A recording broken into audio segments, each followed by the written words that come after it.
Hello everyone, 25 সালের নিয়ম অনুযায়ী আপনি ফেসবুক পেজ থেকে ইনকাম করতে পারবেন কিনা বা মনিটাইজেশন পাবেন কিনা সেটা আপনি 3টি সেটিংসের মাধ্যমে আপনি জানতে পারবেন। এই সেটিংসগুলি কী কী আপনি দেখেন। সেটিংসে যাওয়ার পর আপনি স্ক্রল করে নিচে আসবেন, দেখবেন পেজ সেটআপ। যেহেতু আমার একটা পেজ, এখানে ক্লিক করবেন। আর প্রোফাইল হলে প্রোফাইল লেখা থাকবে, প্রোফাইল সেটআপ। আর তারপর যে ক্লিক করার পর আপনি চাপ দিবেন হচ্ছে ওই যে পেজ স্ট্যাটাস।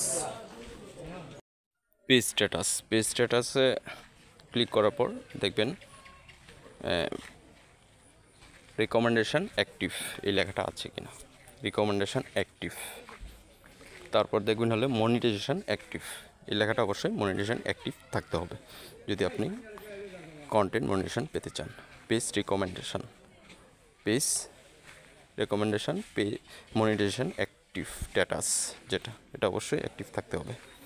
তারপর দেখবেন পেজ নো হ্যাজ ইস্যু, এটা নীল চিহ্নটা থাকতে হবে উপরে।